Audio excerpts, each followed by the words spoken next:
The great hall of the Galactic Council fell silent. 47 species sat in their designated seats, their various forms casting strange shadows under the blue lights. Some had scales, others had fur, and a few glowed softly in the darkness.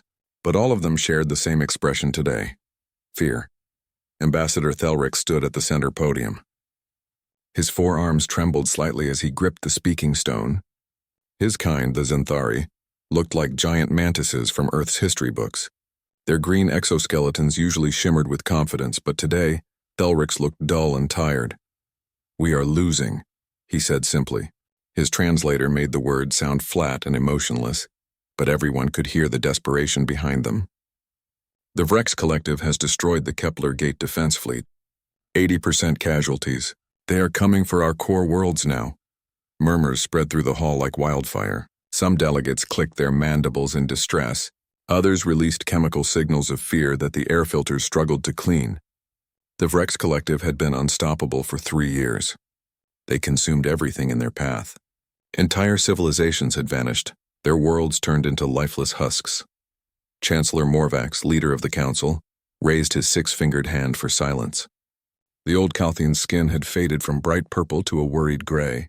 He had led the council for 30 cycles, but nothing in his long life had prepared him for this. "What options remain?" Morvax asked, though his tone suggested he already knew the answer. "None that we have not already tried," replied General Corseth, head of the council military. The reptilian commander's scales were scarred from 100 battles. "We have thrown everything at them. Our best weapons barely scratch their shields. Our fastest ships cannot match their speed. Every battle is a massacre." Thelric straightened his posture. He knew what he had to say next would cause an uproar. He had debated this moment for weeks, losing sleep cycles over it, but time had run out. "There is one option we have not tried," Thelric said carefully. "One species we have not asked for help." The hall erupted. Delegates shouted over each other. Some banged their appendages on their desks. Chancellor Morvax had to call for order 3 times before the noise settled. "You cannot be serious," hissed Ambassador Velktar of the Sylph Dominion. The snake-like being's eyes glowed red with anger. "The humans? Those barbaric primitives who rejected our generous offer of membership? Who sealed themselves behind their star system like frightened children?" "Barbaric, yes," Thelrix agreed calmly. "Primitive? I am not so sure anymore." He pulled up a holographic display. Images appeared in the center of the hall, showing Earth's solar system. The Sol system, as humans called it. It had been quarantined for 200 years, ever since first contact had gone terribly wrong. 2 centuries ago we met humanity, Thelrix continued. They were violent, unpredictable. They fought wars among themselves even as we spoke of peace. When pirates attacked their colony ship, the human response was so brutal that 3 species filed formal complaints. We labeled them as dangerous and suggested isolation. They agreed and sealed their borders. "Exactly my point," Velktar interrupted. "They are savages. What help could they possibly offer?" Thelrix manipulated the display, zooming in on the outer edges of the Sol system. Strange structures appeared. Massive stations, weapons platforms, ships in configurations no one recognized. "Our long-range scouts have detected unusual activity," Thelrix explained. "Humanity has not been idle during their isolation. They have been building, developing. There are rumors, whispers from traders who venture too close to their borders, stories of weapons that violate council laws, technologies we deemed too cruel to use." General Corseth leaned forward, his interest piqued. "What kind of weapons?" "We do not know the details," Thelrix admitted. "But traders speak of human ships that move faster than anything we have built, of kinetic weapons that strike with the force of small stars, of artificial intelligences that guide swarms of drones. All things our ethics committees banned centuries ago." The hall fell silent again. This time it was a different kind of silence. Not fear of the Vrex, but uncertainty about humanity. Chancellor Morvax spoke slowly. "You suggest we invite the wolves to save us from the tigers?" "I suggest we have no other choice," Thelrix replied. "The Vrex will reach our core worlds in 3 months. Perhaps less. If we do nothing, we will be extinct in a year. If humans are as dangerous as we fear, then perhaps that is exactly what we need." The debate lasted for hours. Some delegates argued passionately against involving humanity. Others reluctantly agreed that desperate times called for desperate measures. In the end, the vote was close. 25 species in favor, 22 against. The humans would be contacted. 3 weeks later, Thelrix found himself aboard a small diplomatic vessel, approaching the edges of human space. His crew was nervous. The last ship that crossed this boundary without permission had been vaporized instantly. Thelrix sent the agreed-upon codes and waited. The response came within seconds. A voice speaking perfect galactic standard, crisp and professional. Zenthari vessel, this is Earth Defense Station 12. State your purpose. I am Ambassador Thelrix of the Galactic Council, he transmitted. I request an audience with your leaders. We require assistance in a matter of galactic security. There was a pause. Thelrix imagined humans on the other end, discussing whether to vaporize his ship or hear him out. Proceed to coordinates we are sending now, the voice finally said. Deviate from the flight path and automated defenses will engage. We will send an escort. The escort arrived within minutes. 3 human ships, each no larger than a standard fighter craft, but they moved with unnatural precision.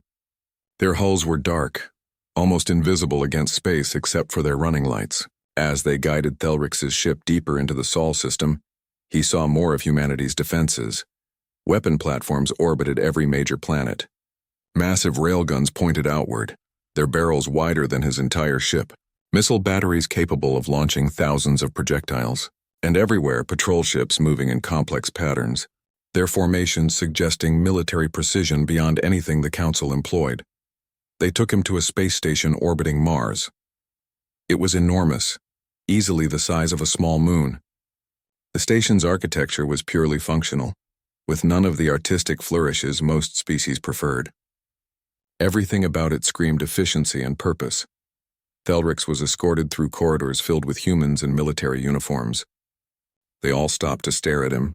Some looked curious, others hostile. One young human touched his weapon nervously as Thelrix passed. The ambassador felt very small and very alone. Finally, he was brought to a conference room. A single human woman waited for him.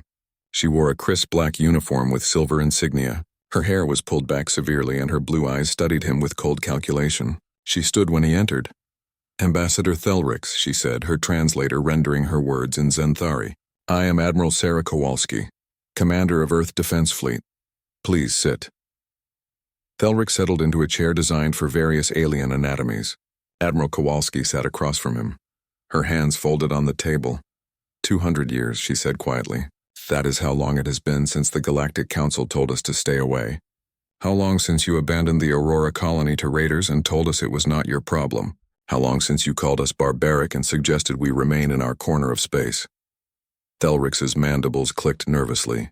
He had read the historical files. He knew humanity had legitimate grievances, I remember. Thelrix said carefully. The Council failed you then. I will not pretend otherwise.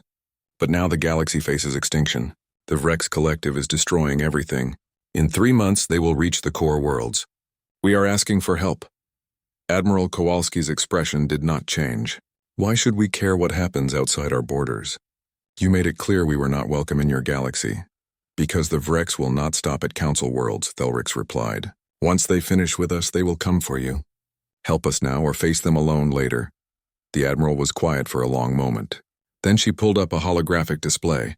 Images of Vrex ships appeared along with battle data. We have been monitoring the situation, Kowalski admitted. Our long-range intelligence has tracked the Vrex for 2 years. We know what they are capable of. We also know that your fleets are being slaughtered. She manipulated the display showing different ship designs and weapon systems. Your problem is simple, she continued.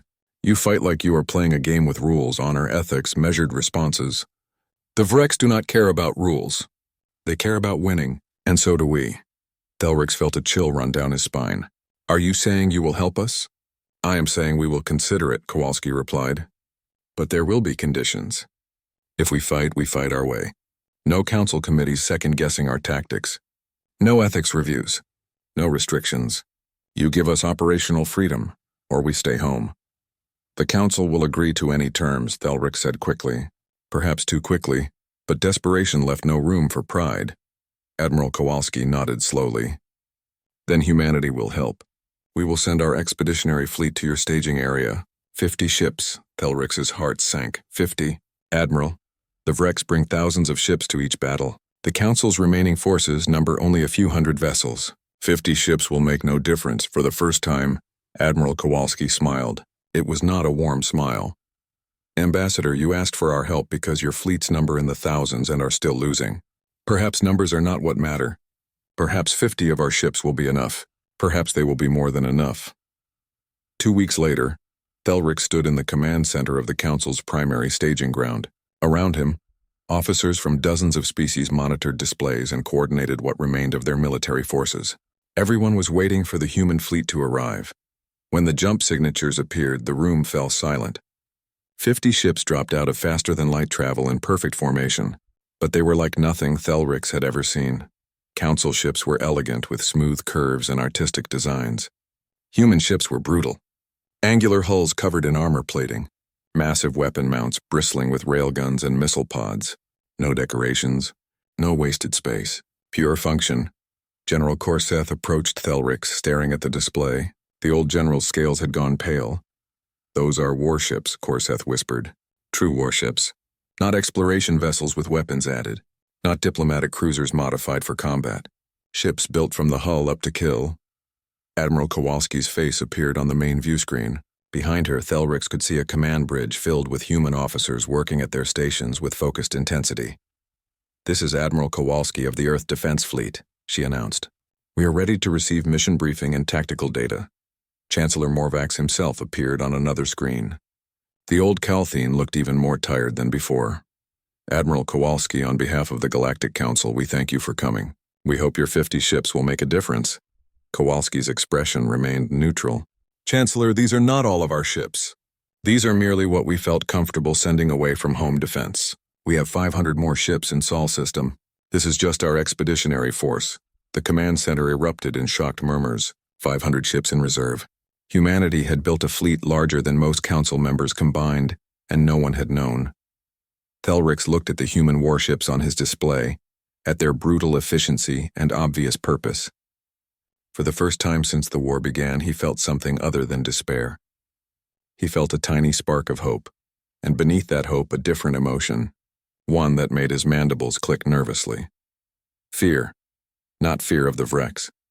Fear of what the humans might do once this war was over. Admiral Sarah Kowalski stood on the bridge of the EDS Prometheus, watching as council officers toured the human warships.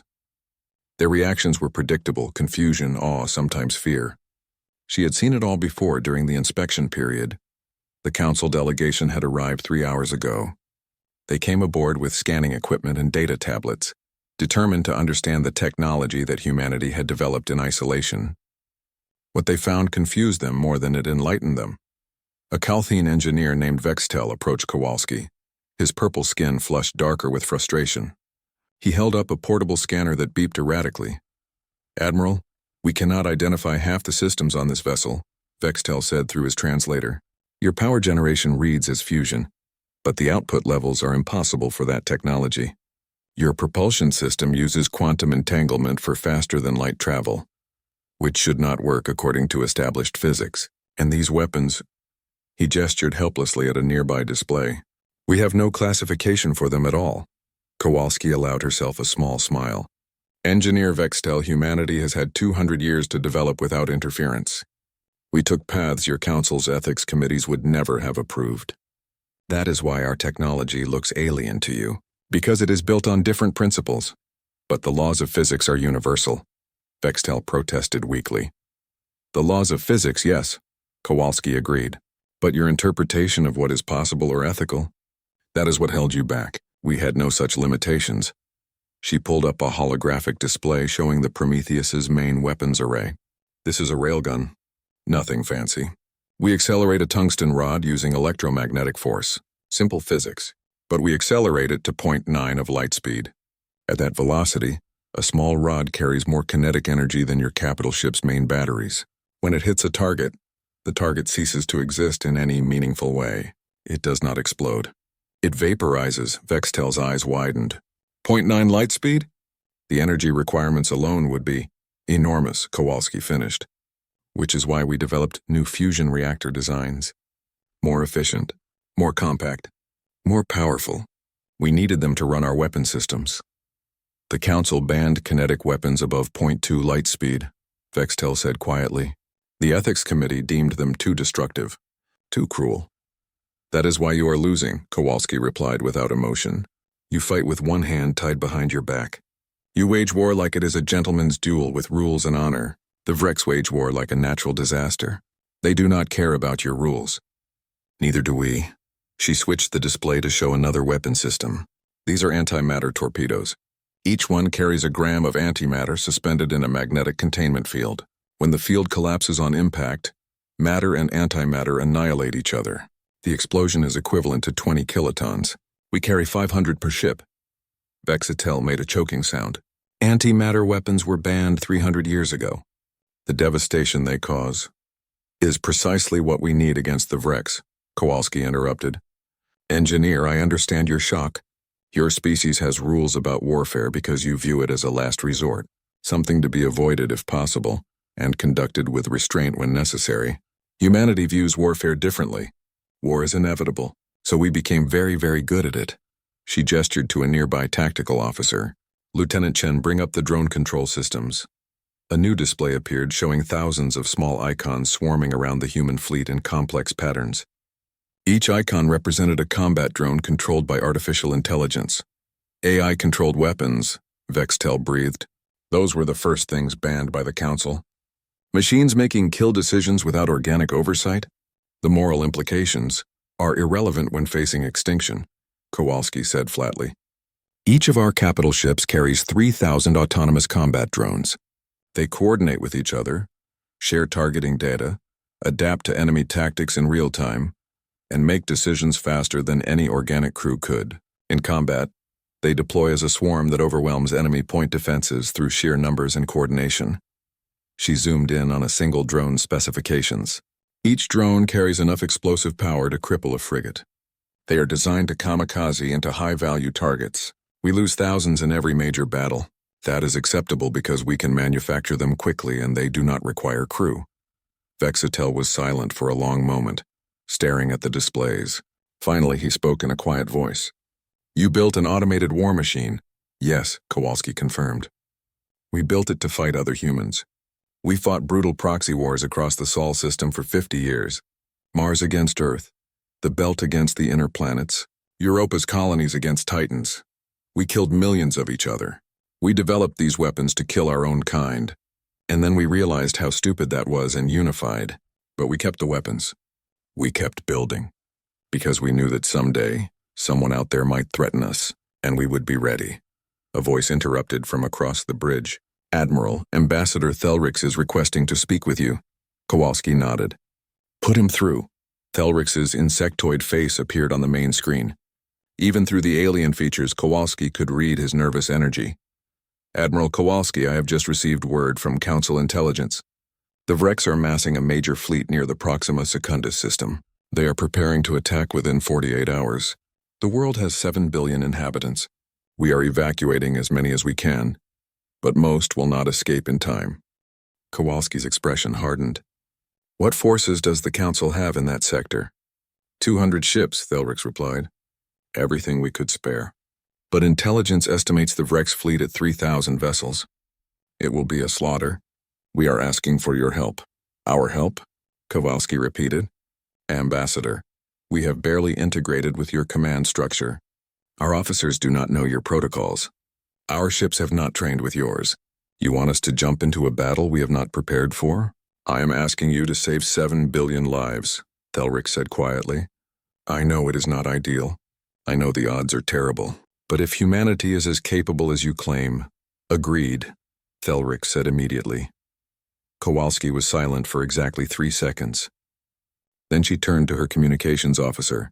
Lieutenant, signal all human vessels. Full battle alert. We jump to Proxima Secundus in 30 minutes. Tell them to prepare for hostile engagement. She looked back at Thelrix. Ambassador, we will be there. But understand this. We fight our way. No council oversight. No questions about our tactics. No after-action ethics reviews. We go in, we destroy the Vrex fleet, we leave. Agreed? Agreed, Thelrix said immediately. Thank you, Admiral. The people of Proxima Secundus, thank you. The screen went dark. Kowalski turned to her crew. They were already moving, each officer performing their tasks with practiced efficiency. This was what they had trained for. what humanity had prepared for across 2 centuries of isolation. XO status report, Kowalski ordered. Commander Marcus Webb, her second-in-command, pulled up fleet readiness displays. All vessels reporting green across the board, Admiral. Reactors at maximum output. Weapon systems charged. Drone bays loaded and ready. The fleet can jump on your command. How long until Council forces are ready? Kowalski asked. They estimate 6 hours to prepare their fleet for combat operations, Webb replied. Kowalski shook her head. 6 hours to prepare for battle. No wonder they are losing. Send them our jump coordinates. Tell them to catch up when they can. We are not waiting. Admiral, jumping in without support, Webb began. Is exactly what we need to do, Kowalski interrupted. The Vrex will not expect us. They have never faced human weapons. We hit them hard and fast while they are still figuring out what hit them. By the time Council forces arrive, the battle will already be decided. Webb nodded sharply. Aye, Admiral. Kowalski walked to the center of the bridge, standing in front of the main view screen. Around her, the crew worked at their stations, their faces showing the calm focus that came from years of training. These were not green recruits. Every person on this bridge had seen combat. Every person knew what was coming. All vessels report ready for jump, Admiral, the navigation officer announced. Kowalski took a deep breath. This was it, the moment humanity revealed itself to the galaxy, not as the barbaric isolationists the Council remembered, but as something far more dangerous, a species that had turned warfare into an art form. Execute jump, she ordered. Take us to war. The 50 human warships vanished from Council space in synchronized flashes of light. Behind them, panicked Council officers scrambled to prepare their own forces. They had no idea what they were about to witness. None of them understood that the human fleet was not rushing to join a desperate defense. They were rushing to demonstrate exactly why humanity should never have been isolated, why keeping them locked away from the galaxy had been a mercy, not for humanity, for everyone else. 30 minutes later, 50 human warships emerged from faster-than-light travel at the edge of the Proxima Secundus system. Alarms immediately sounded across every bridge.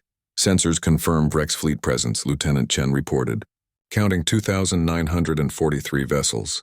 They are in attack formation around the planet, reading multiple weapon signatures consistent with planetary bombardment preparations.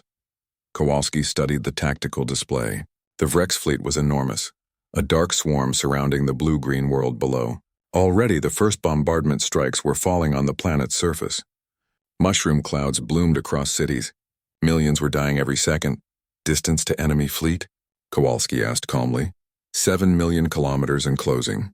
We are on intercept course at 0.3 light speed. Status of Council forces? 200 Council ships detected. They are engaging the Vrex but taking heavy casualties. Down to 180 ships and falling fast. Kowalski nodded slowly. As expected, the Council forces were brave but outmatched. They would all be dead within an hour. Do the Vrex know we are here? She asked. Their long-range sensors should have detected us, but they have not altered formation or diverted forces. They appear to be ignoring us, Commander Webb grunted. 50 ships against 3,000. They probably think we are reinforcements for the Council. Not worth their attention. They are about to learn differently, Kowalski said quietly. Weapons, charge all railguns to maximum yield. Antimatter torpedoes, load full complement. Drone bays, prepare for mass deployment. Defensive systems to full power. All systems charging, Admiral, the weapons officer reported. We will be in effective range in 2 minutes. Communications fleet-wide channel. Channel open, Admiral. Kowalski's voice went out to every human ship in the fleet. 50 captains and thousands of crew members heard her words. This is Admiral Kowalski to all vessels. We are about to engage an enemy fleet that outnumbers us 60 to 1. They have never faced human weapons. They do not know what we are capable of. They think we are just another group of Council ships rushing to die bravely. We are going to teach them the error of that assumption. She paused, letting her words sink in. 200 years ago, the galaxy told us we were too violent, too dangerous, too barbaric. They feared what we might do if we were unleashed. Today, they invited us back. They asked for our help. So let us show them exactly what they were afraid of. Let us show the Vrex why humanity is something to fear. Another pause. Execute protocol hammer. All vessels weapons free. Fire at will. The human fleet accelerated directly toward the Vrex armada. They did not slow down. They did not deploy in defensive formations. They charged like ancient cavalry, engines burning at maximum thrust, closing the distance at 0.3 light speed. The Virex finally noticed them. Alerts spread through the enemy fleet as sensors picked up unusual energy signatures. The human ships were not like Council vessels. Their power outputs were wrong. Their weapons configurations were unrecognizable. Their approach was suicidal. Fleet Commander Vormak of the Vrex Collective watched the human ship's approach on his tactical display. His species had evolved from pack hunters on a harsh world. They understood violence in a primal way. They had conquered 67 civilizations through sheer brutality and overwhelming force. Nothing frightened them, until today. Something about these new ships made Vormak's combat instincts scream warnings. They moved wrong, accelerated wrong. Their formations suggested purpose and calculation that felt familiar in a disturbing way. Like looking into a mirror and seeing something predatory staring back. Destroy them, Vormak ordered. All forward batteries target those ships. I want them eliminated before they reach effective weapons range. 300 Vrex warships opened fire simultaneously. Energy beams and plasma torpedoes streaked across space toward the human fleet. It was enough firepower to vaporize a planet's surface. It should have annihilated the 50 human ships instantly. The weapons struck the human shields, and nothing happened. Kowalski watched as the Vrex barrage hit her fleet. The shields flickered, turning white-hot for a moment, then returned to normal. The quantum-hardened ablative shields distributed the energy across multiple dimensions, shunting most of it away harmlessly. Shield status, she said calmly. Shields holding at 97%, Admiral. Enemy weapons are ineffective. Range to targets? Entering effective range in 5 seconds. Kowalski's hands gripped the arms of her command chair. Fire. 50 human warships unleashed hell. The railguns fired first. Tungsten rods, each weighing 50 kilograms, accelerated to 0.9 light speed. They crossed the remaining distance in fractions of a second. When they hit Vrex ships, physics took over. The kinetic energy converted instantly to heat and light. Vrex warships did not explode. They did not break apart. They simply ceased to exist, vaporized in microseconds by the relativistic impacts. 200 Virex vessels vanished in the first salvo. Before the Virex fleet could even process what happened, the second wave hit. Antimatter torpedoes streaked through space, their magnetic containment fields barely containing the deadly cargo. They detonated in the densest parts of the Vrex formation. Each explosion created a miniature sun, the matter-antimatter reactions releasing more energy than Vrex shields could possibly absorb. Ships within 500 kilometers of each detonation were instantly destroyed. Ships within 1,000 kilometers were crippled by radiation and electromagnetic pulses. 800 more Vrex ships died in nuclear fire. Then came the drones. 50,000 autonomous combat units poured from the human fleet, like angry insects from a disturbed hive. They moved in perfect coordination, their AI minds communicating at the speed of light, sharing targeting data, identifying priorities, adapting to Vrex defensive patterns in real time. The Vrex point defense systems opened fire desperately. They destroyed hundreds of drones, then thousands. But for every drone destroyed, 10 more slipped through. The drones were small, fast, and smart. They jinked and weaved, used destroyed ships as cover, coordinated their approaches to overwhelm individual targets. They slammed into Virex warships by the hundreds, each one carrying enough explosive power to penetrate hulls and detonate inside. Capital ships shuddered as dozens of drones impacted simultaneously, explosions tearing through their interiors, secondary detonations following as reactors and ammunition stores cooked off. Vormak watched in horror as his fleet disintegrated around him. They had engaged 50 enemy ships. 5 minutes ago, his fleet had numbered nearly 3,000 vessels. Now his tactical display showed fewer than 2,000, and the rate of losses was accelerating. All ships fall back, he ordered desperately. Get us out of here. But the human fleet was not done. They had closed to point-blank range now, moving through the Vrex formation like sharks through a school of fish. More railgun shots, more torpedoes, more drones. The slaughter continued without pause. Council forces, watching from the edges of the battle, sat in stunned silence. Their sensors showed impossible things. Human ships moving at speeds that should tear them apart. Weapons hitting with force that violated energy conservation laws. Drone swarms exhibiting intelligence that made their own AI seem primitive. And everywhere, Vrex ships dying, vaporizing, exploding, breaking apart. The mighty Vrex collective, terror of the galaxy, was being systematically annihilated. Not defeated. Annihilated. The battle, if it could even be called that, lasted exactly 5 minutes and 43 seconds from first human railgun shot to the last Vrex ship either destroyed or fleeing. 3,000 Vrex vessels entered the battle. 2,891 were destroyed. 109 escaped, their faster-than-light engines engaging in full retreat. Human casualties, 0. Ammunition expended, 23%. Admiral Kowalski stood on her bridge, watching the debris field that had been the Vrex fleet. Small pieces of wreckage tumbled through space, glowing from residual heat. A few escape pods drifted aimlessly, their occupants broadcasting desperate surrender signals. Status of the planet, she ordered. Bombardment has ceased. Preliminary scans indicate heavy damage to 3 major cities. Estimated casualties in the millions, but the remaining 7 billion inhabitants are safe. Kowalski nodded slowly. Contact the Council fleet. Inform them that the Vrex have been eliminated. They should proceed with evacuation and relief operations. Admiral, Commander Webb said quietly, we just destroyed an entire fleet. The Council forces saw everything. They are going to have questions. I know, Kowalski replied. She looked at the tactical display. At the 50 human ships holding position in perfect formation. Not a single vessel damaged. Not a single casualty. Let them ask. We did what they could not. We saved those people down there. If the Council has a problem with our methods, they should not have asked for our help. On the main view screen, incoming transmissions started flooding in from Council ships. Requests for information, demands for tactical data, questions about human casualties, confusion about what they had just witnessed. Kowalski ignored them all. She had one more message to send. Communications, tight beam transmission to Earth. Tell Command that first contact with the VREX is complete. The enemy has been engaged and defeated with minimal resource expenditure. We await further orders. Message sent, Admiral.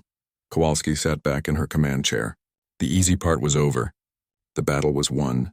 Now came the difficult part. Explaining to the galaxy exactly what humanity had become during their 200 years of isolation, and dealing with the inevitable question that would follow. If humans could do this to the Vrex, what could they do to everyone else? The silence in the Council Command Center was absolute. Officers from 47 species stood frozen at their stations, staring at displays that showed impossible things. The Vrex fleet, 3,000 strong, had been annihilated in under 6 minutes. The human fleet of 50 ships sat undamaged among the debris field. Ambassador Thelrix felt his legs give out beneath him. He collapsed into his chair, mandibles clicking uncontrollably. His mind struggled to process what his eyes had seen. The math was simple but terrifying. 3,000 enemy ships destroyed, 50 human ships untouched. It was not a battle. It was an execution.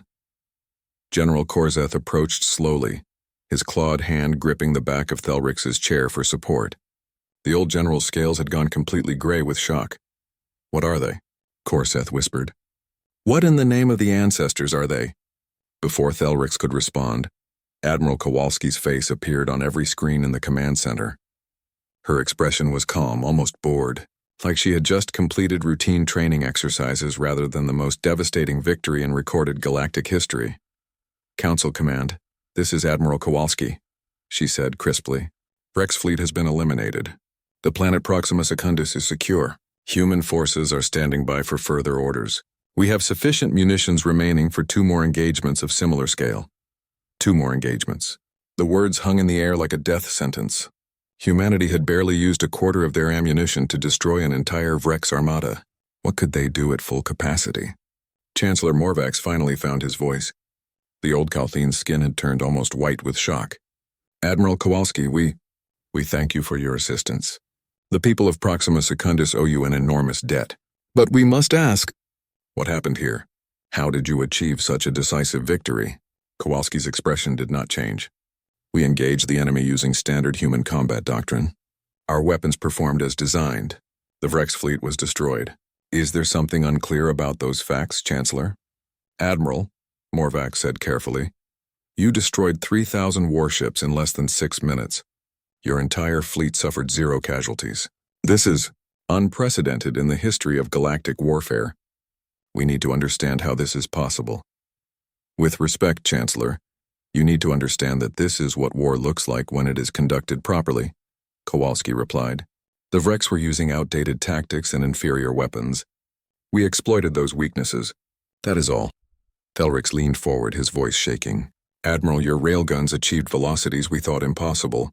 Your shields absorbed damage that should have vaporized your ships. Your autonomous drones displayed coordination beyond anything we have seen. This is not simply superior tactics. You possess technology centuries beyond anything in Council space. 200 years beyond, Kowalski corrected. That is how long you gave us to develop without interference. We used that time productively. A new voice cut into the channel. Cold, calculating. It came from one of the Council's science vessels. Admiral Kowalski, this is Research Director Malketh. I have been analyzing your weapon signatures. The kinetic energy of your railgun projectiles exceeds the theoretical maximum for electromagnetic acceleration. The antimatter reactions show containment efficiency that violates thermodynamic principles. Your faster-than-light drives leave quantum signatures that should not exist. How is any of this possible? Kowalski smiled slightly. Director Malketh, your theories assume certain limitations that we decided to challenge. Your laws of physics are correct. Your assumptions about what those laws allow? Not so much. That is not an answer, Malketh snapped. I am asking for... You are asking for information about human military technology, Kowalski interrupted. Information that humanity considers classified. If the Council wishes to understand our weapon systems, you can submit a formal request through diplomatic channels. I am sure our government will give it all the consideration it deserves. The implied refusal was clear. Humanity would not be sharing their secrets, not now, perhaps not ever. Chancellor Morvax raised a hand for calm. Admiral, we do not wish to create tension between our peoples. You have proven your capabilities beyond any doubt. The Galactic Council is grateful for your assistance. We are simply trying to understand our new allies. Understood, Chancellor, Kowalski replied. But the Council should also understand something important. We came here because you asked for help. We destroyed the Virex because it needed to be done. But we are not your military. We are not your weapons. We are an independent power offering temporary assistance. Do not mistake our cooperation for subordination. The command center fell silent again. Every species present understood the message. Humanity was not asking to join the Galactic Council. They were not seeking approval or integration. They were stating a simple fact. We are here. We are powerful. Deal with it. Thelrix made a decision. Someone had to bridge this gap before it became unbridgeable. Admiral Kowalski, may I come aboard your vessel? I would like to discuss the next steps in this campaign. Face to face, if you will permit it. Kowalski considered for a moment. Permission granted, Ambassador. Transmitting docking coordinates now. Come alone. 20 minutes later, Thelrix found himself back aboard the EDS Prometheus. The human crew eyed him with expressions ranging from curious to hostile. He could not blame them. 200 years of isolation, caused partly by the Council's treatment of humanity. That kind of resentment did not fade easily. Admiral Kowalski met him in the same conference room as before. This time, Commander Webb stood behind her. The XO's expression was carefully neutral, but Thelrix sensed the protective stance. These humans were loyal to each other. That much was clear. Ambassador Thelrix, Kowalski said, gesturing to a seat. You wanted to discuss next steps. What did you have in mind? Thelrix settled into the chair, trying to project calm despite his internal turmoil. Admiral, what happened today will change everything. The entire galaxy just watched humanity destroy the most feared military force in known space. Within hours, every major power will be analyzing that battle. Within days, they will be asking questions. Within weeks, they will be making decisions about how to respond to humanity's existence. Let them, Kowalski replied. Humanity is not seeking their approval. I understand that, Thelrix said carefully. But you must understand the position this puts the Council in.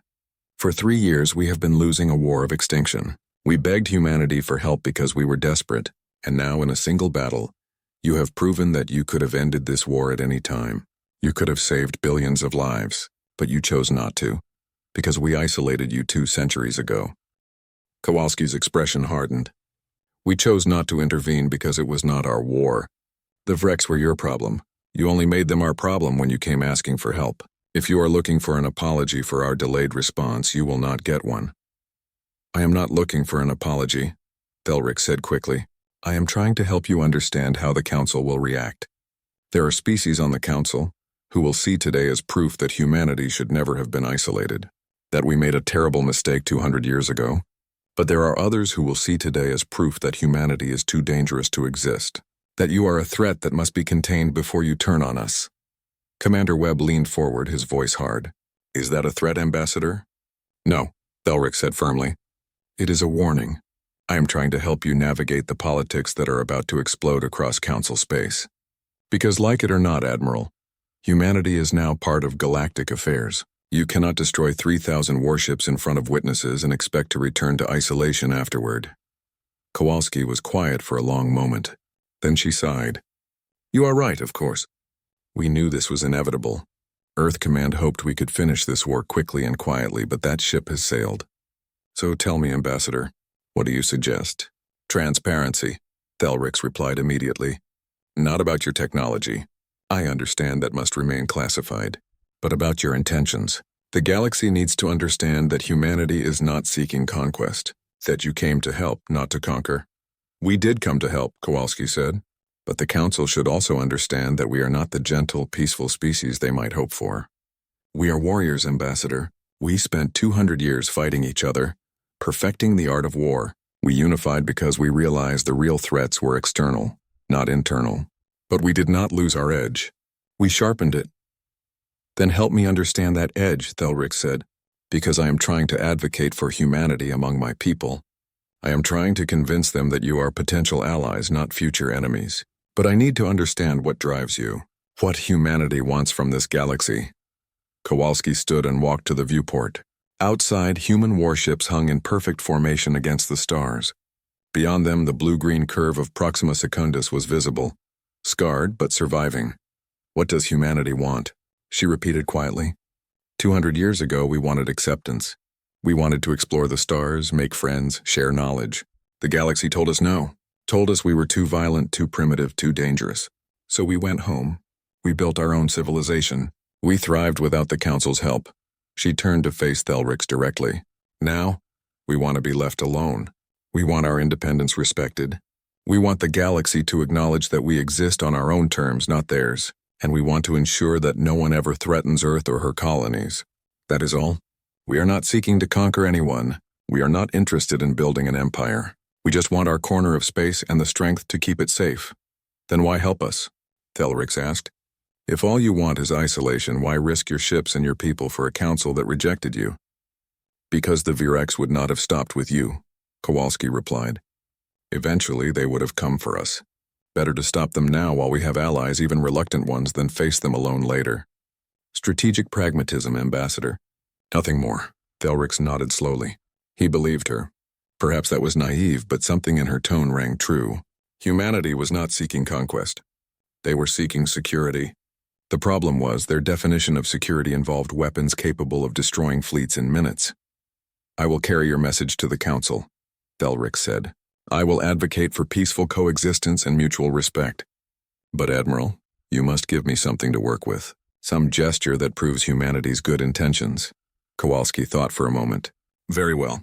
We will share limited tactical information about the Virex, ship capabilities, weapons loadouts, standard tactical formations. Nothing about human technology, but enough to help Council forces defend themselves better. Will that suffice? It is a start, Thelric replied. Thank you, Admiral. Do not thank me yet, Kowalski said grimly. This war is not over. Today was one battle. The Vrex Collective is vast. They have lost a fleet, but they have hundreds more scattered across their territory. They will retaliate, and when they do, they will be ready for us. The next battle will not be so easy. Will you stay? Thelric asked. Will humanity continue to fight alongside us? For now, Kowalski confirmed. But understand that our commitment is conditional. If the Council tries to dictate our tactics or question our methods, we leave. If Council politics interfere with military operations, we leave. We are here to win this war, not play games. Are we clear? Crystal clear, Admiral, Thelric replied. As Thelric's shuttle departed the Prometheus, he looked back at the human fleet. 50 ships, Just 50, and they had changed the course of galactic history in 6 minutes. What would happen when Earth sent the rest of their fleet? What would happen when humanity revealed the full extent of their military power? He hoped the galaxy was ready for the answer. Because ready or not, humanity had arrived, and the universe would never be the same. Across the galaxy, in the heart of Rex territory, Fleet Commander Vormak knelt before the Supreme Collective. His flagship had barely escaped the battle at Proxima Secundus. Of the 3,000 ships under his command, only 109 survived. It was the worst defeat in Vrex history. "You failed," the Supreme Collective said. Its voice echoed through the chamber, cold and emotionless. The Supreme Collective was not an individual, but a Gestalt consciousness, the merged minds of the Vrex ruling caste. It spoke with absolute authority. "I encountered an unknown enemy," Vormak replied, keeping his voice steady despite his fear. "A species not in our databases. Their technology exceeded anything we have encountered. Their weapons—" "Your excuses are irrelevant," the Collective interrupted. "You lost 3,000 warships to 50 enemy vessels. This is unacceptable. It cannot be tolerated. It will not be repeated. With respect, Supreme Collective, this enemy is unlike anything we have faced before," Vormak insisted. "They employ weapons we have never seen, tactics we have never encountered. They fight without honor, without restraint, without mercy. They fight like us," the Collective finished. "You are describing an enemy that fights like the Vrex. This intrigues us. Who are these warriors?" "They call themselves humans," Vormak replied. "From a species the Council isolated 200 years ago. Apparently the Council made a grave error in judgment." The Supreme Collective was silent for a long moment. When it spoke again, its tone had changed. Less angry, more curious. "Show us the battle data. Everything. We wish to understand this enemy." Vormak transmitted the recorded sensor logs from his surviving ships. The Collective analyzed them in seconds, its merged consciousness processing information faster than any individual mind could. "Fascinating," the Collective said. "Kinetic weapons at near-light speed. Antimatter warheads, autonomous combat drones, defensive shields of unknown design, and all of this deployed with tactical precision that suggests extensive combat experience. These humans are worthy adversaries." "What are your orders, Supreme Collective?" Vormak asked. "We will suspend offensive operations against Council worlds," the Collective announced. "All available forces will be redirected to studying this human threat.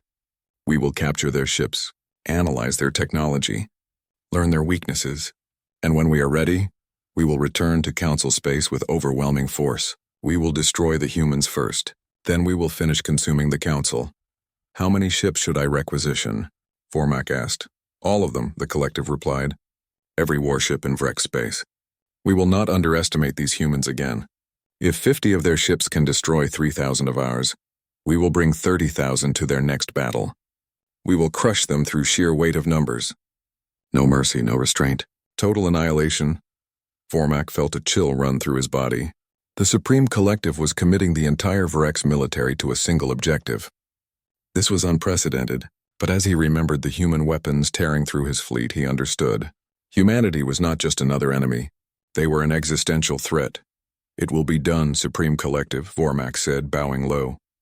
"See that it is," the Collective replied. "The humans have declared themselves. Now we will show them what happens when they threaten the Vrex Collective. We will show them that there are worse things in this galaxy than the Council feared humanity to be. We will show them that we are one of those things." Vormak departed the chamber and immediately began issuing orders. Fleet marshalling points were established. Supply lines were organized. Ship captains were briefed on the new priority target. Within hours, the largest military mobilization in Vrex history was underway. 30,000 warships began moving toward Council space. Not to conquer, not to assimilate, but to destroy a single species that had dared to challenge Vrex supremacy. Humanity had won the first battle. But the war was about to become something far more terrible, something that would test whether human weapons and human tactics were enough to stand against an enemy that could match their ruthlessness and far exceed their numbers. The galaxy held its breath, waiting to see what would happen when an unstoppable force met an immovable object. When the Vrex war machine collided with human military doctrine, when two species that lived for war finally found worthy opponents in each other, the answer would be written in fire and blood across a dozen star systems. And when it was over, The survivors would remember this moment. The moment everything changed. The moment humanity revealed themselves not as saviors or conquerors, but as something the galaxy had never seen before. Warriors. True warriors. The kind that emerged from a species that nearly destroyed itself learning how to kill, then unified just in time to turn those skills outward. The Vrex were about to learn what the Council had suspected 2 centuries ago, that humanity was dangerous. Not despite their capacity for violence, but because of it. Because they had refined violence into an art form. Because they understood war in a way that most species, even warrior species like the Vrex, could never match. They understood that war was not about honor or glory or conquest. War was about winning, at any cost, by any means, with absolute commitment and zero hesitation. And humanity was very, very good at winning. News of the Battle of Proxima Secundus spread across the galaxy at the speed of light. Within hours, every major civilization had received the transmission. Within days, the entire galactic community was watching the battle footage on endless repeat. 3,000 Virex warships destroyed in less than 6 minutes. 50 human vessels untouched. The numbers were clear. The implications were terrifying. The Galactic Council convened an emergency session. Every species sent their highest-ranking officials. The Grand Chamber, usually filled with diplomatic pleasantries and careful negotiations, buzzed with heated arguments and fearful whispers. Humanity had changed everything, and no one knew how to respond. Chancellor Morvax called the session to order, his skin still pale from shock. Honored delegates, we face an unprecedented situation. The human species has demonstrated military capabilities far beyond anything in Council records. We must decide how to proceed. Ambassador Velktar of the Silth Dominion rose first, his serpentine form coiling with agitation. What is there to decide, Chancellor? We invited monsters to save us from predators. Now we must deal with the consequences. The humans are too dangerous to exist freely. They must be controlled or eliminated before they turn on us. The chamber erupted in shouts. Some delegates agreed. Others protested. The noise reached deafening levels before Morvax restored order. Ambassador Velktar, humanity just saved 7 billion lives on Proxima Secundus, countered Representative Daxtal of the Hanari Collective. The bird-like delegates' feathers ruffled with indignation. They came when we asked. They fought when we needed them. They asked for nothing in return. How does this make them monsters? They destroyed 3,000 ships without breaking a sweat, Velktar hissed. They possess weapons we cannot comprehend. They follow no laws we recognize. Today they fight the Vrex. Tomorrow, what prevents them from turning those weapons on us? Common sense, said a new voice. Ambassador Thelrix stepped forward, his mandibles clicking nervously but his posture determined. I have spoken with Admiral Kowalski. I have toured their ships. I have seen their capabilities firsthand. And I can tell you that humanity is not interested in conquest. They want security. Nothing more. You trust their words? Velktar scoffed. Ambassador Thelrix, you have been compromised by your interactions with them. You see them as saviors because they arrived when you were desperate. But I see them for what they are. A threat to everything the Council stands for. The Council stands for unity and mutual protection, Thelrix replied calmly. How is accepting humanity's help against that? Because they did not help us, Velktar snapped. They demonstrated their superiority. They showed us that everything we built, every ship we designed, every tactic we developed, is worthless against their technology. They humiliated us while pretending to help us. Chancellor Morvax raised his hand for silence. This debate is not productive. We need information, not speculation. I have invited human representation to this session. They will address our concerns directly. The main doors opened. Admiral Sarah Kowalski entered the chamber, flanked by 2 human officers. She wore her dress uniform, black with silver insignia, and walked with military precision. Every eye in the chamber followed her as she approached the central podium. Admiral Kowalski, Morvax said formally, thank you for accepting our invitation. The Council has questions about the recent battle and humanity's role in this conflict. I am here to answer them, Chancellor, Kowalski replied. Her voice was steady, professional. showing none of the tension that filled the room. Velktar did not wait for formal protocols. Admiral, explain to this council how humanity developed weapons that violate every technological limitation we have established. Explain how 50 ships destroyed 3,000. Explain how you possess capabilities that should not exist. Kowalski turned to face the Serpentine ambassador directly. Ambassador Velktar, humanity developed our technology through 2 centuries of research and development. We had no council oversight limiting our innovations, no ethics committees declaring certain avenues of research off limits. We pursued every possible advantage because we knew the universe was dangerous. The Battle of Proxima Secundus proved we were correct. You pursued forbidden technologies, Velktar accused. Antimatter weapons, artificial intelligence warfare, near-light kinetic bombardment. These were all banned by council law for good reason. Banned by laws we never agreed to, Kowalski pointed out. Ambassador, humanity is not a council member. We are not bound by your regulations. You invited us to help with the Vrex, we helped. If you have complaints about our methods, perhaps you should have been more specific in your request. Representative Daxtal spoke up. Admiral, I believe Ambassador Velktar is expressing a concern shared by many. Not that you broke our laws, but that your capabilities far exceed anything we can match. This creates an imbalance of power that makes some species uncomfortable. I understand the concern, Kowalski acknowledged. But uncomfortable or not, the facts remain. Humanity possesses advanced military technology. We use that technology to defeat the Vrex. If the Council wishes to develop similar capabilities, that is your choice. But we will not handicap ourselves to make others feel better.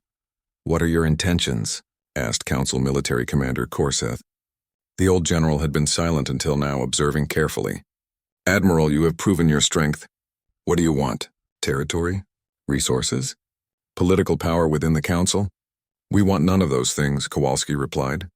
As I told Ambassador Thelrix, humanity's goal is simple. We want our independence respected. We want our territory left alone. We want to ensure that no external threat can harm Earth or her colonies. That is all. Then why fight for us? Korseth pressed. If you only care about your own security, why risk your people to save ours? Strategic pragmatism, Kowalski said. The Vrex would not have stopped with the Council.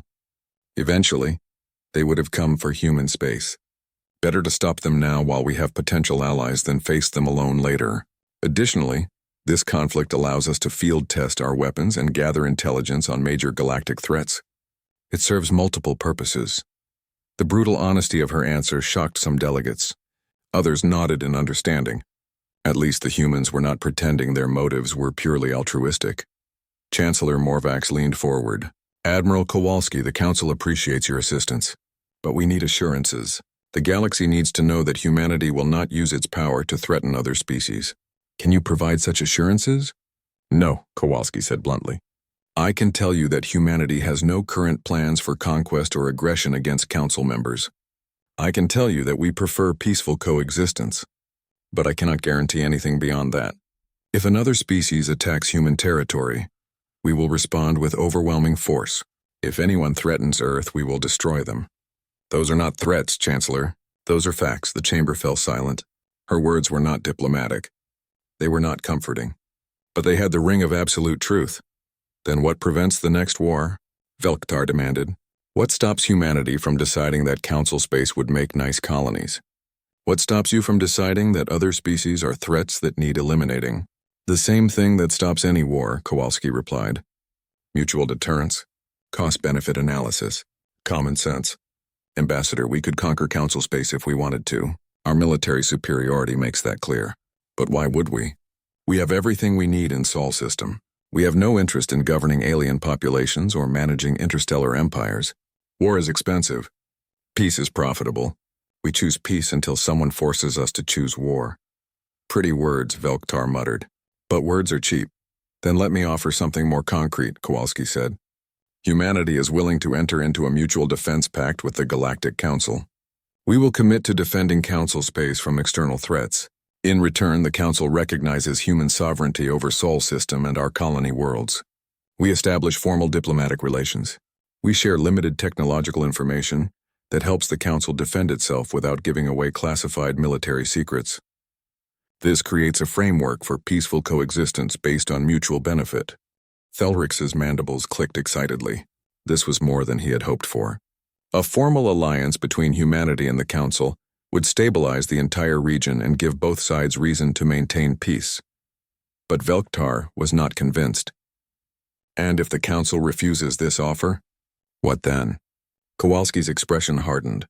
Then humanity finishes helping you defeat the Vrex, returns to Sol system and seals our borders. You will never see us again unless you come looking for trouble. We are offering partnership. If you refuse, we offer isolation. Those are the only two options. Chancellor Morvax stood, his aged body moving with surprising energy. The Council will need time to debate this proposal. But personally, Admiral, I support the idea of formal alliance. We have fought the Vrex for 3 years. We have lost millions. Humanity ended a major engagement in 6 minutes. That is the kind of ally we need. There is one more thing the Council should know, Kowalski said quietly. Our intelligence indicates that the Vrex are marshalling their entire military for a massive counterattack. They are not giving up. They are preparing to come at us with everything they have. Tens of thousands of ships. Perhaps more. They will not make the mistake of underestimating us again. The chamber erupted in panic. Delegates shouted questions. Some called for immediate evacuation of core worlds. Others demanded military mobilization. The fear that had been briefly pushed aside by the victory at Proxima Secundus came flooding back. How long do we have? Korseth demanded. Unknown, Kowalski replied. Weeks at minimum. Months at maximum. The Vrex are mobilizing forces from across their territory. When they come, it will be with overwhelming numbers. This will be the decisive battle of the war. Can you win? Morvax asked simply. All the politics, all the debates, all the fears came down to that single question. Admiral Kowalski, when the Vrex come with their full might, can humanity stand against them? Kowalski met his gaze steadily. I do not know, Chancellor. At Proxima Secundus we had technological superiority and the element of surprise. In the next battle, the Vrex will be prepared. They will bring numbers that even our weapons cannot easily overcome. We will fight. We will make them pay for every meter of space, but I cannot guarantee victory. Her honesty was refreshing even as it was terrifying. She was not boasting about human invincibility. She was stating military reality. They were good, perhaps the best, but they were not gods. Then we fight together, Korseth said firmly. The old general rose to his feet, his scarred scales gleaming. If the Vrex are coming with everything, then the Council commits everything as well.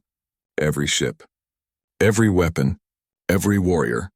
We combine our forces with humanity's. We make our stand together or fall together. Murmurs of agreement spread through the chamber.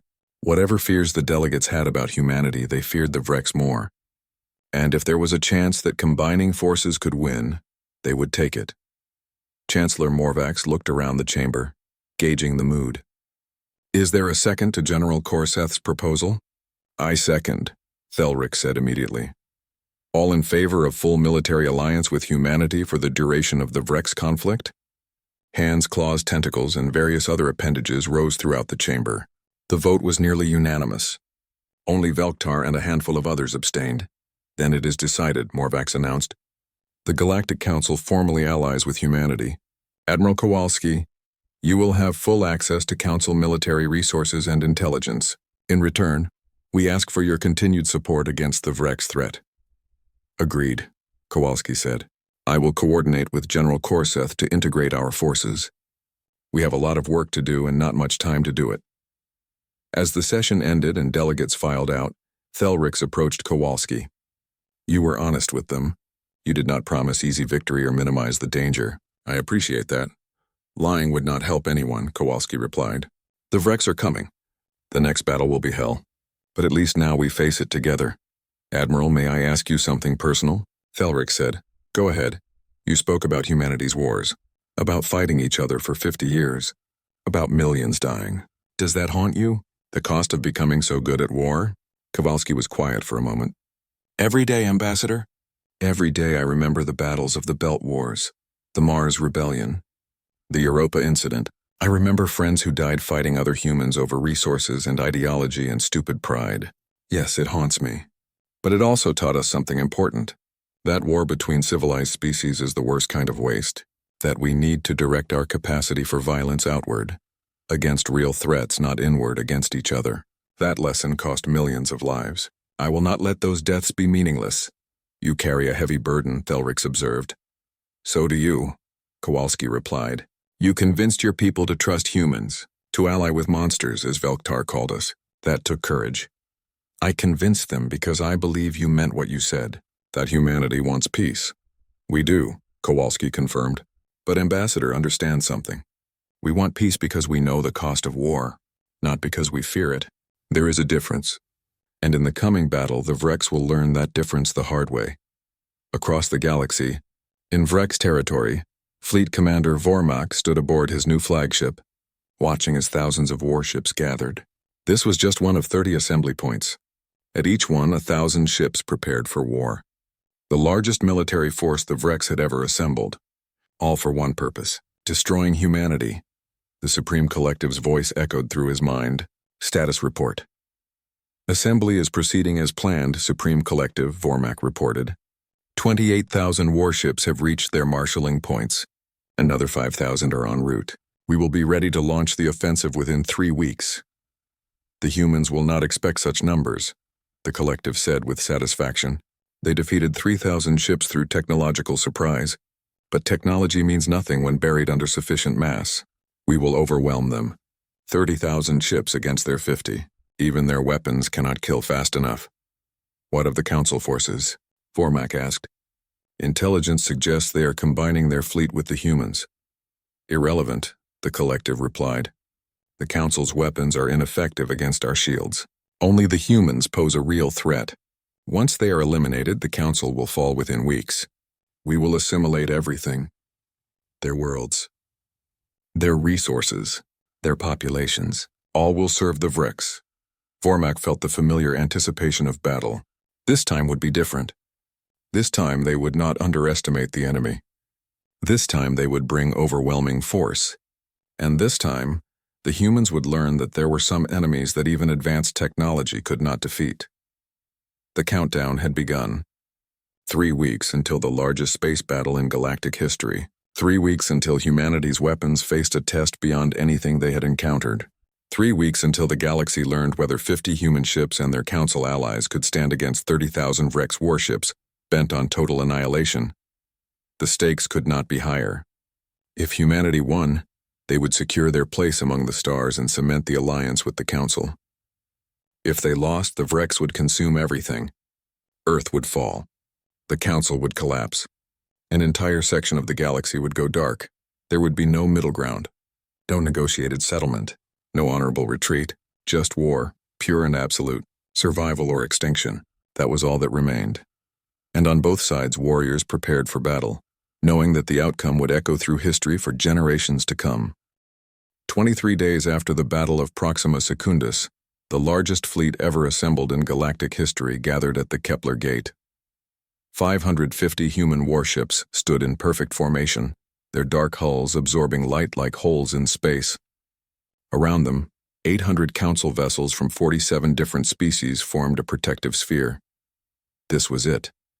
The final stand. Everything came down to what happened in the next few hours.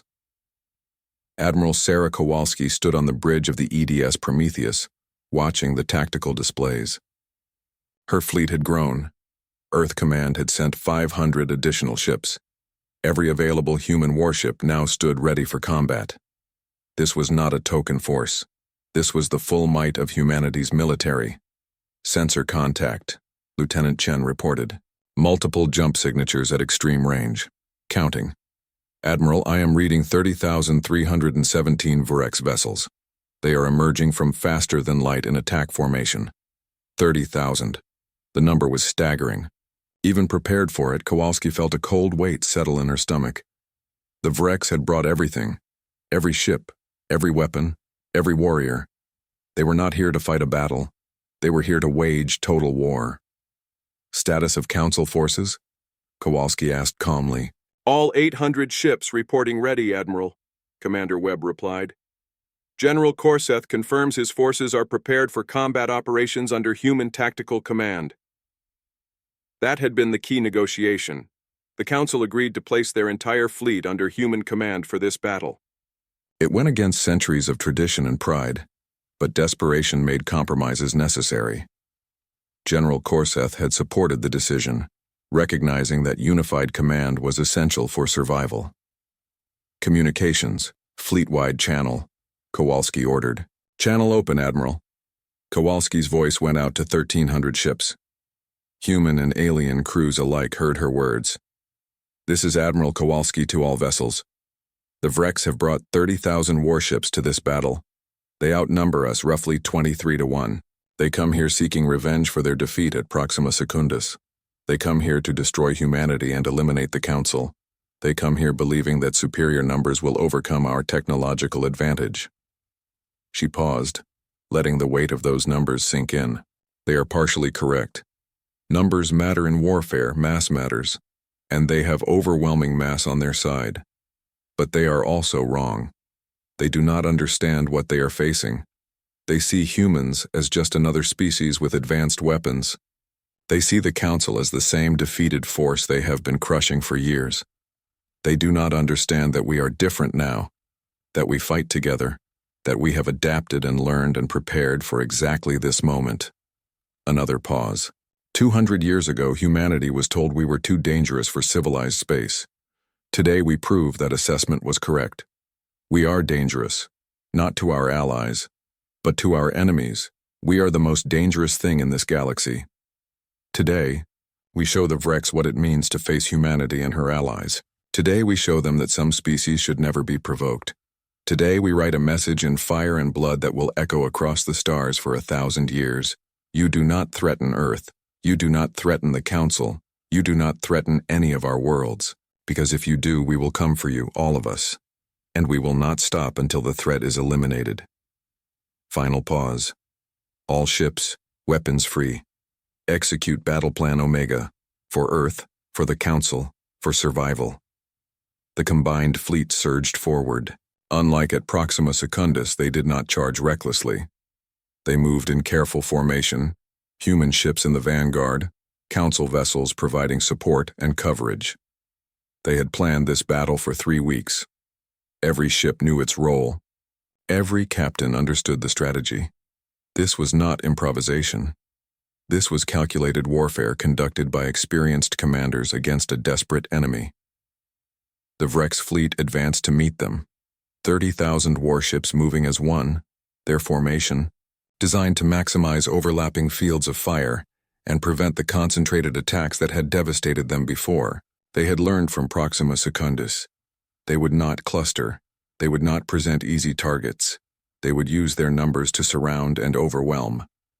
Enemy fleet splitting into 3 prongs, Chen reported. They are attempting to envelop us from multiple vectors. Anticipated, Kowalski replied. Execute counter-move Alpha. Human squadrons 1 through 10 engage the central prong. Squadrons 11 through 30 hold position and prepare to intercept flanking forces. Council fleet focus on defensive screening and anti-missile operations. Orders flashed across 1,300 ships. The fleet shifted formation smoothly, adapting to Vreks movements with practiced precision. 3 weeks of integrated training showed in the coordination. Human and Council forces moved as a single organism, responding to threats before they fully materialized. The Vreks opened fire at maximum range, 30,000 ships unleashing plasma torpedoes and energy beams in a wave that lit up space like a second sun. The combined firepower was beyond calculation, enough to vaporize planets, enough to boil oceans, enough to kill gods. The human shields held, but barely. The quantum-hardened ablative shielding that had shrugged off Vreks weapons at Proxima Secundus now flickered and strained under the massed barrage. Warning alerts sounded across multiple bridges. Shield generators overheated. Power conduits strained. The sheer mass of incoming fire was too much for even human technology to completely dismiss. Shields down to 60%, Admiral, Webb reported. We cannot sustain this level of bombardment for long. We do not need to, Kowalski replied. Range to targets? Entering effective weapons range in 30 seconds. All human vessels, charge weapons to maximum. Prepare to fire on my mark. The 30 seconds felt like hours. Vreks fire continued to hammer the human fleet. 2 council ships exploded as plasma torpedoes overwhelmed their inferior shields. 5 more sustained critical damage, but the humans held formation, absorbing punishment, waiting for their moment. Range achieved, Admiral. Fire. 550 human warships unleashed hell simultaneously, railguns firing in synchronized salvos. Antimatter torpedoes launched in carefully calculated spreads. Drone swarms deploying by the 100,000. The amount of destructive energy released in that single moment exceeded the total output of many stars. The Vrex central prong simply ceased to exist. 8,000 warships caught in the cone of fire vaporized, crippled, or went spinning out of control with catastrophic damage. The humans had concentrated their fire rather than spreading it. They chose to annihilate one section of the Vrex fleet completely, rather than damage all of it partially. Central prong eliminated, Chen reported with barely concealed awe. Enemy forces on flanks are adjusting formation. They are pulling back to regroup. Do not let them, Kowalski ordered. All squadrons pursue and engage. Keep them off balance. Do not give them time to coordinate a response. The human fleet split into multiple task forces, each one moving independently but in coordination with the others. This was the advantage of extensive training and AI-assisted tactical coordination. They could maintain unified strategy while allowing individual commanders tactical flexibility. Fleet Commander Vormak watched his tactical display with growing horror. 8,000 ships gone just like that. The humans had done it again. Their weapons were simply too powerful. His numbers advantage was meaningless if they could kill thousands of his ships in seconds. All forces fall back to secondary positions, he ordered. We need to establish a defensive perimeter and force them to come to us. But the humans did not let him. They pressed their attack relentlessly, forcing Vrex ships to fight while out of position, preventing them from forming the coordinated defense Vormak needed. This was not the brute force victory of Proxima Secundus. This was skilled commanders using superior technology and better tactics to defeat an enemy that outnumbered them more than 20-1, and it was working. The battle raged for hours. Human ships darted through Vrex formations like sharks, their weapons tearing apart everything they touched. Council forces provided crucial support, their shields intercepting missiles meant for human vessels, their sensors extending the range at which human weapons could track targets. It was not perfect coordination. Ships still died. Mistakes were made. But the alliance held. Admiral Kowalski watched the casualty reports mount. 20 human ships destroyed, 37 damaged, 112 council vessels lost. Against those losses, the Vrex had lost over 17,000 warships. The numbers favored the alliance, but the cost was staggering. Every destroyed ship represented thousands of dead crew members. Every human casualty was someone who had trained and fought and trusted her command. Admiral, the Vrex are breaking formation, Webb reported. They are falling back across all sectors. It looks like a general retreat. Confirm it, Kowalski ordered. Make sure this is not a tactical withdrawal. Chen checked his displays. Confirmed. They are activating faster than light drives. The Vrex fleet is retreating from the system. A cheer went up across multiple bridges. Human and council crews celebrated together. They had done it. They had faced 30,000 Vrex warships and won. The impossible victory was theirs. But Kowalski did not celebrate. She studied the tactical display, watching the remaining Vrex ships flee. 13,000 had escaped. 13,000 warships still existed. The Vrex were not destroyed. They were defeated, yes, bloodied, but not eliminated. Status report, she ordered. 20 human ships destroyed, 37 damaged but repairable, Webb replied. Council forces report 112 vessels destroyed, 240 damaged. We sustained approximately 15% casualties. The Vrex lost over half their fleet. Will they come back? Someone asked. Kowalski was quiet for a moment. Eventually, maybe, but not soon. We broke their main force. It will take years for them to rebuild, maybe decades, and by then, we will be even stronger. She opened a channel to the fleet. All ships, excellent work today. You fought with courage and skill. The victory is yours. Well done. Another cheer echoed through the fleet. This time, Kowalski allowed herself a small smile. They had earned this moment. They had faced overwhelming odds and prevailed. That was worth celebrating. Ambassador Thelrix appeared on her view screen, his mandibles clicking with obvious joy. Admiral, on behalf of the Galactic Council, I thank you. You saved us. You saved all of us. We saved each other, Ambassador, Kowalski replied. Your ships fought bravely. Your people died alongside ours. This victory belongs to the Alliance, not just humanity. The Council will not forget what happened here, Thelric said seriously. We came into this war divided and desperate. We emerged united and victorious. That is the gift humanity gave us. Not just military aid, but the example of what we could be when we work together. Ambassador, I have a request, Kowalski said. Anything, Admiral. Formally invite humanity to join the Galactic Council. Full membership. Equal voting rights. Mutual defense pact. The works. It is time we stopped being outsiders looking in. It is time we became part of this galaxy properly. Thelric's mandibles clicked rapidly with surprise and pleasure. Admiral, I will personally sponsor that proposal. After today, I doubt anyone will vote against it. Welcome home, humanity. Welcome home. As the fleet began organizing rescue operations and damage assessment, Kowalski looked out at the stars. 200 years ago, humanity had been rejected, cast out, told they were too dangerous. Today, they had proven that assessment both right and wrong. They were dangerous, incredibly dangerous, but they were dangerous to the right people, to threats, to enemies, to those who would harm the innocent. And now, finally, they were coming home. Not as conquerors, not as saviors, but as equals, as partners, as members of a galaxy that was learning that sometimes you needed dangerous allies to face dangerous threats. Her grandmother had been on the Aurora colony when it was abandoned.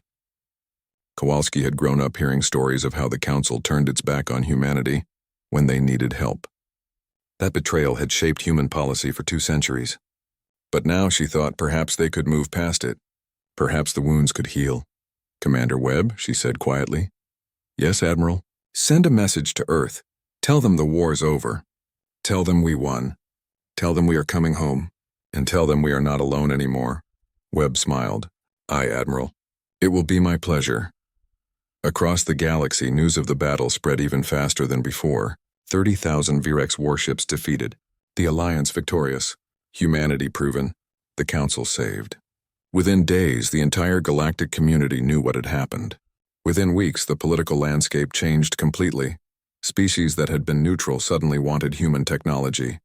Civilizations that had been skeptical now sought alliances. The Vrex, humbled and defeated, retreated to their core worlds and went silent. For the first time in living memory, the galaxy was at peace. The Galactic Council formally invited humanity to join as full members. The vote was unanimous. Even Ambassador Velktar voted in favor, recognizing that opposing humanity now would be both pointless and dangerous. Earth accepted the invitation, and for the first time in 200 years, humans walked the halls of the Council as equals rather than petitioners. Admiral Kowalski was offered multiple promotions and honors. She declined most of them. She did accept one, a joint commission as both Earth Defense Fleet Admiral and Council Military Advisor. Someone had to make sure the Alliance held. Someone had to ensure that humans and aliens continued working together. She would be that bridge. Years later, historians would look back at the Battle of Kepler Gate as the turning point, the moment when humanity rejoined galactic civilization, the moment when the Council learned that unity made them stronger, the moment when the Vrex learned that there were species they could not defeat.